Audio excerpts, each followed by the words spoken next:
Hello and welcome to that Peter Crouch podcast with me, Peter Crouch. I've got Chris Stark with me. Where's Sids? I mean, it feels a bit of a madness this today, doesn't it? So no Steve Sidwell, he's on holiday. I'm not with you because you're on holiday. I'm technically on holiday, but I'm in England at my house and it's pissing down with rain. So tell me, how's your setup? Yeah, it's good. It's good. I kind of had to break away from my lunch that I was having to obviously record, which I'm more than happy to do because I love doing this. But yeah, just sitting there with Jermaine Genius's family actually, and having a lovely time. Left them on the beach. I shudder to think what kind of state everyone's going to be in when I get back. But here I am.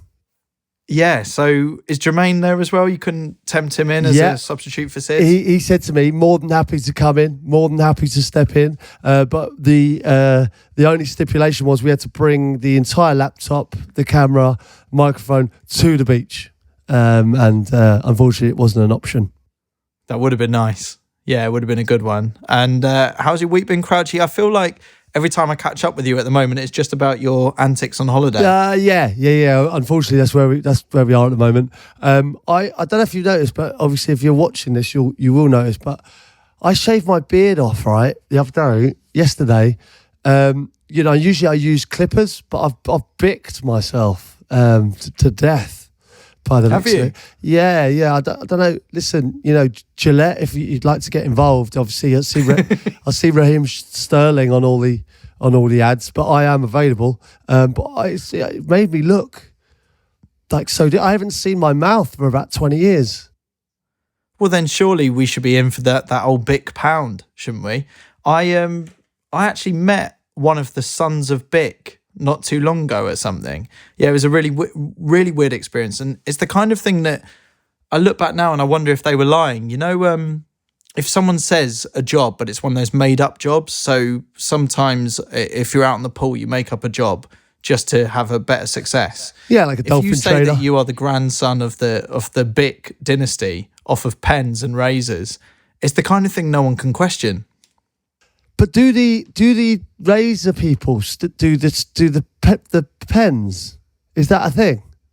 Well, it's BIC. So BIC is a biro, right? Unless I'm mistaken. The BIC pens are the biros. Yeah, I know they're biro. Also the single razors, aren't they? Yeah, I mean, I just assumed that there was two BIC companies, but I mean that's absolutely blown my mind. Are you telling me now that the biro people are the same people that shave your face? Well, I don't know.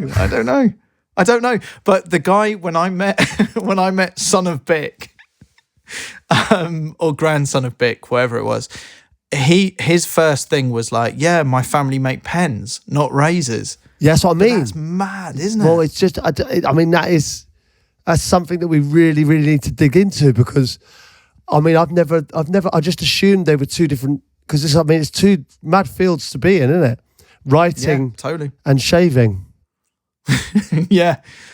So look, bit of a weird Friday podcast, this one. They've actually bought some cameras and a bit of a rig round to my house. You're on holiday, wherever you are, Pete. I think you're in the Middle East somewhere. And Sids, I don't know where Sids is. Chris, I believe you have a voice note. I've not listened to this yet, but I believe you have a voice note explaining the hell Sids is gone. Hey lads, Notorious here. Just checking in, leaving a voice note, a genuine voice note now. The last one was a sick note, but this is a genuine voice note. Sorry about the background noise there, these waves. They're just coming in, just caressing my toes while I'm walking down the sandy beach. The weather's great, Crouchy, it's mid-30s every day. Sun, beautiful. So I've not had the Peter Crouch effect. So regarding last weekend, wow, what a bad weekend. In the famous words of Steve Sidwell, it was pony, wasn't it? It was. We are bringing this podcast into serious consideration here when we carry this one on. But I did get a few points, so it's just kept me at arm's length now, away from the big man. I'll hit you with my predictions in a bit. Right. Okay. So he really has got the seat all over his feet there. I can hear it lapping the sand. I cannot believe what happened to me last weekend. Obviously, the scores from last weekend were Brentford versus Manchester United 1-1. Newcastle West Ham was 4-3. And Man City, Arsenal, we just didn't see that coming. We had lots of goals in that one, and it was 0-0. What killed me was the Newcastle game. Obviously, we had the double points, Paddy Power double points, and Sids nicked the correct score in the last minute. Harvey Barnes scored in the 90th to make Newcastle 4-3. I had the draw, so I was ready for the 2 point, and then it happened. It happened again, 90th minute. Hell of a game.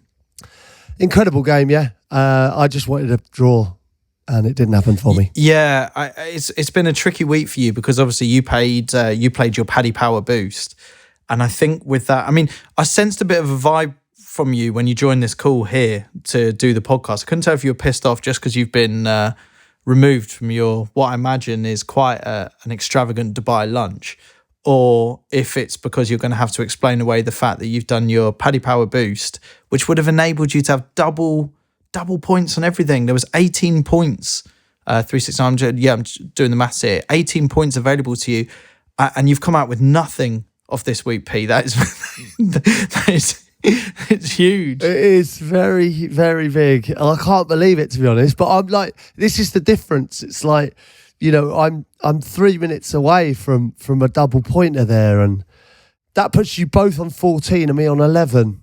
So I am languishing. So I need a big week this week. Yeah, currently bottom of the table. Just on that Newcastle West Ham game, I didn't watch it expecting game of the season, but it's definitely up there.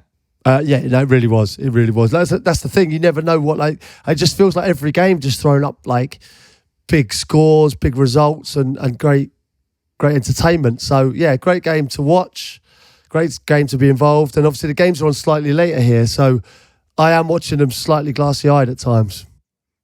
Yeah, the best way. Also, you got a bit of heat out there, right? So it's something quite nice about watching the games outdoors. Nice little bar that's outside, I'm sure. Shorts on, that kind of thing. You're almost ahead on summer as compared to the rest of us here in England. Yeah, no, without doubt. Listen, it's a nice place to watch football after your dinner. There's lots of stuff that happened. Obviously, Everton slumped to another defeat. And I thought Ramsdale, another thing, is like a few rumours. He's a friend of the pod.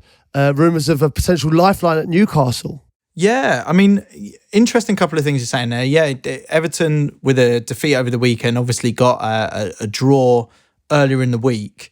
They're in an interesting position, obviously, around the points. This stuff around Ramsdale is, I don't know, man. Do you think that's the right move for him? Because I can see that, and obviously the issues around Pope, it feels like that's a kind of natural move that would happen. I thought this had kind of gone away, and it's all sort of flared up again, hasn't it? Yeah, it has. I mean, it's obvious that he's playing second fiddle now, and I think that move would be brilliant for him. But I mean, why would Arsenal do that when they're in title race at the moment? I couldn't see that happening. Maybe at the end of the season, he might want to go out and play, but then will Pope be back fit? Lots of question marks with that one. Yeah, and before we get into the predictions for this weekend's football, and there's some great football ahead, isn't there? Got to give an honorary shout out to Ipswich as well. I don't know if you saw that when you were away on holiday, Pete. The Ipswich Southampton game, just phenomenal. Last minute goal. It's all looking very, very exciting in the Championship at the moment. Yeah, I also do have to give a shout out to my old club Portsmouth, going great guns, obviously in League One. There's 30 of them out here the other night doing football escapes is what I'm doing here, and they were all so excited for the game, obviously against Derby. They were saying to me, look, we win that, I reckon we're home and dry. It ended up being, obviously it was 2-1 to Derby for a long period, and they got it back to 2-2, so it was a decent result. They'll be over the moon, and it'd just be great to have Portsmouth back in the Championship, and I think it could happen. It will happen. Yeah, too right. And I can see the excitement on your face there. Is there anything in the rumours that Peter Crouch might be interested in a move back to Portsmouth as part of the new setup? Listen, anytime Big Kev, the kit man, wants to give me a call, he's got my number. Old Bazza is one of my pal as well. Give me a call. Love to be part of the setup. Let's get us back in the Premier League. Huge. You heard it here first. Peter Crouch joining Pompey. That's what the fans want to hear, right? Well, let us know. I was at the Watford Leeds game, which was one of my favourite games of the season. so far. It was a 2-2 draw. Could have won it. Frustrating that we let it go. But it was so good to see Elton John there. And there's something quite special about Elton John entering into the stadium to sit down at his seat as Your Song is playing, which is the new, well, relatively new pre-match ritual with Watford. Watford were slightly parched, despite the 2-2 draw, Pete. They still they played I'm Still Standing after the match, Your Song before. You know, they had to let everyone know that he was in the house. But something so special about having Elton John as a Watford fan, right? And being there in the stadium at the same time he's there to watch the game. Again, you know, friend of the pod, been on the podcast. What a man. You know, obviously we love Elton's music, but you know, when we met him and we did that podcast and you're just thinking like this is a man so knowledgeable and so passionate about football, you kind of want him to do well. And you want his club to do well. Inadvertently, your club do well. Yeah, there's just something so astonishing about when he entered the ground. I was sat with my best mate and I said to him, do you know what, that guy there, he's earned the right and he's earned the money to be able to be anywhere he wants in the world, doing absolutely anything he wants to do at any time, yet he chooses to come to Vicarage Road for Watford Leeds with the family and get stuck in with a championship team that, you know, let's be honest, isn't having the greatest of all seasons in sort of mid-table. But that's what he does of his Easter weekend. I do love that. And do you know what? Like, I've had the privilege of getting his email, and he responds like emails like he does texts. And I remember being in Portugal in the summer, and we were playing loads of his tunes and having a dance and having a drink. And I emailed him a picture of us dancing to his song, and emailed straight back and said, "Oh, that's amazing! Like, love from Nice." You know, so he's obviously out in Nice in the south of France, but he took the time to kind of email back straight away. And he could have been at Nice, but instead he was at Vicarage Road. What a man. Oh, that sounds class, though. I love that he replies to you straight away. I've heard this before, that he's one of those email-only people. I think Ed Sheeran's adopted that as well. Yeah, no phones, you know what I mean? It's like don't call me. I'll get back to you when I can.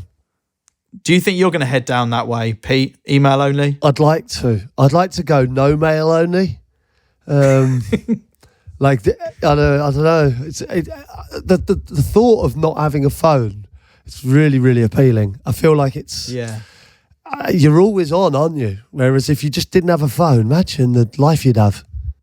Yeah, but you're a busy guy as well, because the thing is, I know that you personally reply to every email that comes into this podcast, peter.crouch@acast.com, if you do want to get in touch. And you do sometimes have to allow yourself a bit of time, don't you? Only this email. That Peter Crouch. It's the only one I reply to. But speaking of celebrity fans, it got me thinking. There's some great ones that are sort of doing the rounds at the moment. And me and producer George were just discussing this. Did you know that Snoop Dogg is a Burnley fan? I feel like Snoop Dogg might be pimping himself out a bit, because I've seen him in a few shirts. Mate, I interviewed him in a Norwich shirt once. Yeah, I'm dubious.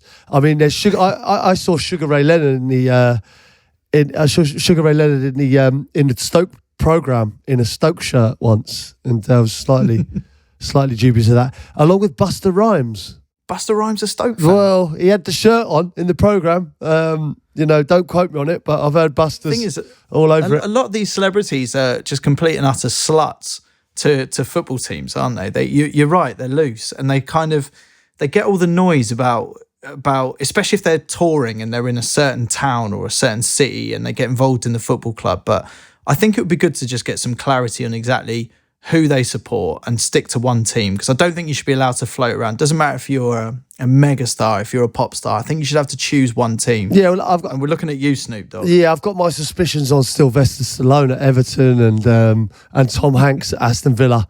I saw Tom Hanks at Aston Villa, and I did actually have a little chat with him on the side of the pitch, believe it or not. And I don't know how much he kind of knew, but he did claim to be a big Villa fan. Well, where do you stand on this, Crouchy? So I've got here Barack Obama, West Ham. Barack Obama's he's a hammer, is he? Apparently so, yeah. Yeah, because I was thinking Ray Winstone, right? He basically is a human embodiment of West Ham. Yeah. Do you know what I mean? He looks like West Ham, doesn't he? Yeah, Danny Dyer. again. Danny Dyer, West Ham. Barack Obama does. I don't know. It doesn't strike me as a hammer, but it's one of those. Like if I come over to, if I say I'm playing a gig and I'm a musician and I'm in Kansas, I don't know. I'll have a Chiefs American football shirt on, and they'll throw it on me, and the crowd will love it. And then I'll go home and go, what the fuck was all that about? I think it would be good for us to establish exactly who and who isn't a fan. There's some great celebrity ones here. Some of them really match as well. Where the football club matches the celebrity. I think this is a good one. Margot Robbie in Fulham. Oh, yeah. Yeah, I get that. She's in the area. She's been invited down. Isn't it? Yeah, I get that. I can see that. Margot Robbie at Fulham, no problem. Well, let us know. Get in touch with the podcast if you if there is a particular name that you can definitely claim is a fan of your football club. I think it's really important here that, as Crouchy's saying, they are actually fans and not just sort of throwing themselves around a number of football clubs. I think it's quite good when they're actually proud and sort of being an ambassador for the football club when they're promoting their movie on the other side of the world, for example. Yeah, well, that was the same with Niall Horan when he came on the podcast. Amazing having Niall on. But, I didn't realise, he's going to away games at Derby County, home games. Like, he's a huge fan, been a fan all his life. Yeah. And that is a proper celebrity fan of a football club. And, everyone at Derby knows that he's a fan and he knows everything about the club. So that's a proper one for me. Yeah, let us know, because also some of these people could be great guests on the podcast, especially if they're kind of surprising fans. I actually didn't know the Margot Robbie one about Fulham, but it suddenly gives us a reason to get Margot Robbie on the podcast, so I'm buzzing. Right, shall we get into the predictions?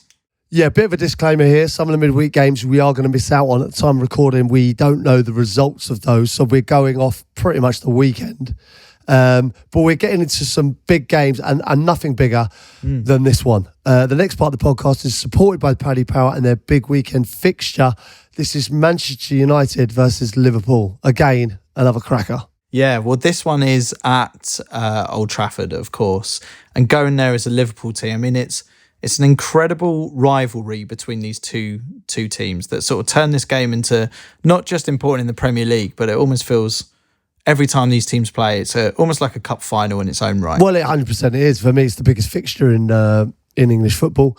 Two of the best sides historically playing against each other. Liverpool go into it favourites, 8-11, £10 gets you 17.27 return. United, 14-5, £10, 38 back.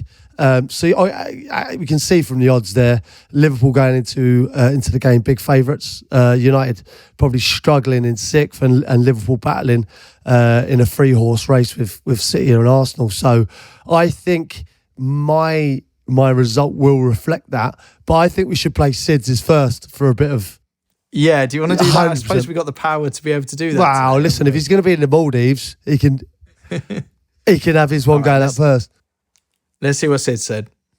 Okay, the big one, Man United versus Liverpool. It was a thriller, wasn't it, a few weeks ago in the FA Cup, goals galore. I just probably go with you guys on this, I'm sure. I see Liverpool being too strong. It really is this time of the season now where the big boys step up, and I think they're going to put the pedal down, Liverpool. So I can't see anything other than a Liverpool win. I'm going to go for 3-1, guys. 3-1, Liverpool, away win at Old Trafford. Oh, I'm not just saying it, Crouchy. That's exactly the score I've gone for as well. I don't know. I feel like I think it'd be slightly tighter. I think United probably be buoyed after the FA Cup win. I think they were fantastic in that. Well, Liverpool kind of outplayed them, but they hung in there and got the result. I think I've gone for 2-1 Liverpool. Have you? Do you know, I'm going to switch up my score then. Only because there's been so little points that us three have managed to get in the last couple of weeks that I think one of us needs to go against the grain here. It's Old Trafford. It's a huge game in its own right. Despite the sort of the league implications, I'm sure United fans want to shit all over Liverpool. I guess they're in this interesting position as well with that top three where you're once again a Man United fan having to decide whether you want City or Liverpool to potentially win the league. If you're a United fan, what do you go with there? Arsenal. Yeah, exactly. Exactly. Mate, I'm going to switch my score up. I'm going to go United 2, Liverpool 1. You're the luxury being 3 points ahead of being able to do that. I'm a bit ahead, and actually, why not? Why not go the other way with it? Why not? United 2, Liverpool 1. All right. There's going to be goals, though, surely. I mean, all the stats that we've got in front of us here suggest that it's going to be lots of goals. Yeah, certainly. I think there'll be goals. Odds are correct at the time of recording. Please gamble responsibly. Should we fire into Luton versus Bournemouth? Big game down at the other end of the table. Well, how do you predict this? Well, I just think with the way kind of both teams play at the moment, this is so difficult to predict. I don't know where we're going. Let's listen to Sids. Right, boys, Luton versus Bournemouth. Another tricky game. Tight games, this. Luton, they need a win desperately, don't they? They've got to keep up with the pack in front of them because they are losing a little bit of ground. They are at home. They have got that advantage. Bournemouth, mid-table, surprising a few, going about their business. So they're nicking results here and there. This is a tough one. Sorry about the noise. Change of location. I've just gone to the beach bar to get a drink. Thank you, Ricardo. Thank you. Ricardo. I'm going to go with a Bournemouth away win here. I'm going to go 2-0 to Bournemouth. 2-0 Bournemouth away win against Luton. Wow. 2-0 Bournemouth. God, I feel like we could get a few different scores here. Why is it when I hear Sids like that as well, I sort of imagine that he's at a hotel ran by ex-footballers. Do you? Yeah. Manning the bar there, Ricardo. He's living the dream, isn't he, out there? Oh my God. I wonder how many puddings he's had this week. No, puddings will be massive. It looks like he's having a lovely time on his Instagram anyway. Fair play, deserves it. So he's gone for a Bournemouth win. I think this is so tight to call. I'd be interested to know what you're going for it. Yeah, this is probably off the wall, really, because in the last 5 games in all competitions, Luton have 2 draws and 3 losses. But I think they score goals. I think at home they're buoyed. They've got a chance to stay up. I'm siding towards Luton, and I've gone with Luton 2-1. It's tricky because the way it was described to me was Luton have scored so many goals that they shouldn't be in the position that they're in, but defensively, obviously, have been leaky as, and Bournemouth aren't dissimilar. Are you going? What have you gone for, Crouchy? 2-1 Luton win. 2-1 Luton. 2-1 Luton. I'm going to go Luton 1, Bournemouth 1. I thought you might go for the draw. I've gone for the draw. To be fair, I think both these teams, they cancel each other out potentially. I do think Luton, home advantage. I sort of err on the side of you rather than Sids in this one, Crouchy, but I've gone for a draw. But once again, it's another game where we've all got different results here. So the integrity of the pod hopefully stays in play. Well, it does stay alive because 1 point... It seems to keep the integrity of the podcast alive, even if you get 1 point. All right. Okay. Let's move on. Sheffield United, Chelsea. Sheffield United, Chelsea. Chelsea again, slightly. So disappointing, really, to draw against Burnley. Cole Palmer again on the double. Sheffield United again. I saw, so disappointed from them. It feels like I've been there with Sheffield United. I've been there in that situation where you are winning games and you end up drawing or losing, and unfortunately that usually spells relegation. It's been defensively awful. I think conceded 77 goals this season, just keeping 1 clean sheet. Chelsea 11th in the Premier League. They have 11 wins, but they're on 40 points at the moment, and it could have been so much better for them. They give away so many leads. As they did again on the weekend, but I still think they've got too much for Sheffield United, and let's listen to Sids. Right, boys, Sheffield United versus Chelsea. Sheffield United, what can you say? They've had a shocker this year, haven't they? Not got going at all. They've just obviously resigned to going down now. I think they've still got a group of lads that will give it their all to the end of the season, but it's not been good showing for them. Chelsea, what can you say as well? They've not been putting up trees. You just don't know what Chelsea side's going to turn up, do we? I think there's going to be chances created in this game. I see Chelsea winning this, so I'm going to go for a Chelsea win, and I'm going to say it's going to be 1-0 Chelsea, they're going to just scrape it.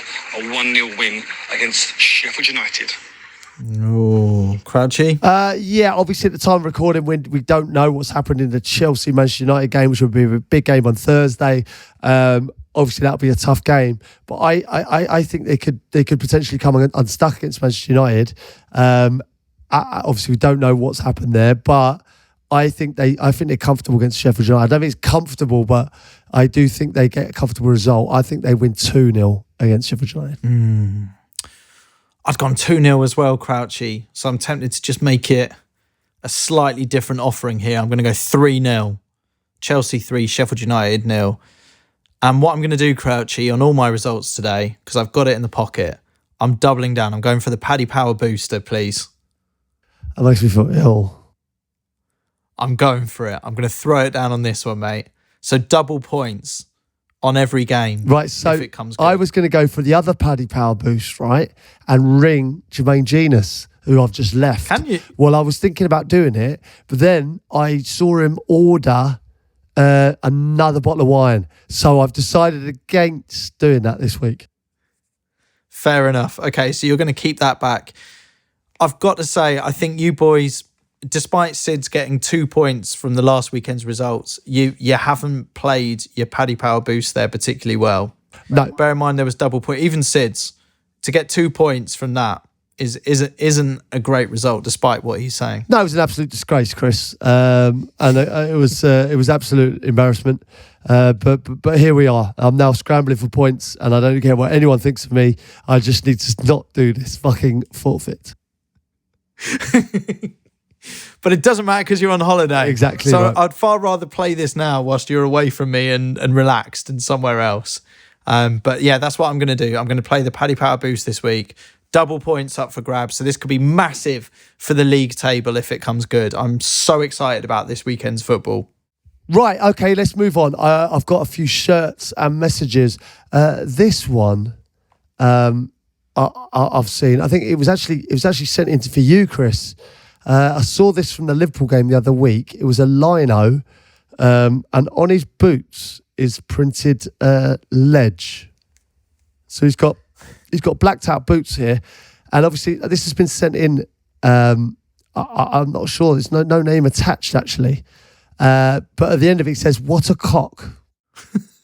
There's a little England flag on there as well, which hasn't been hasn't had the playful design adaptation on it. It's just a straight up England fan. But you're right, on a referee's boot. Is that on a lino's boot?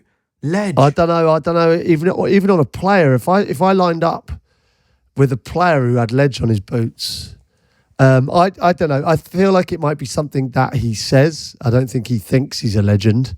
I think it might be something that he potentially says. You know, when kind of, you know, Mark Halsey comes over, and says, "Should we go out tonight?" And he goes, "Yeah, Ledge." I think it's along those. Either way, it's not good, and it's a very bold move. That's printed on the boot. Very bold. I'm struggling to work out exactly what those boots are because it's a bit of a grainy pick, and it's and the boots are very dirty. I don't know. Maybe this has been sent to me because whenever I've got a bored moment in the Watford game, I zoom in on the line person's shoes to see exactly what boots they're wearing, and then whack it up on Instagram as a kind of weekly thing. Yeah. Just to kind of keep everyone aware of what linos are wearing on the side. I like that. Yeah, it's nice to know what the fashion is on the linos these days. But Ledge seems very bold. Not something that I particularly condone. Yeah, instead of Crime Watch, it's like a boot watch kind of thing because it is getting a bit out of hand. And now they're printing Ledge and a little England flag on there. Not a problem with the England flag, but I think the Ledge thing does seem a little bit far. Crouchy, the other thing I've got to bring up for you, I saw at the football, you know when the referee gets in the way of play? Yes. And the crowd always boo. It's always quite a fun experience because it's just a reason for the crowd to get really angry for very little reason. But if your team's on the break and then the ball hits the referee, it is awkward, right? But it does slow down the play.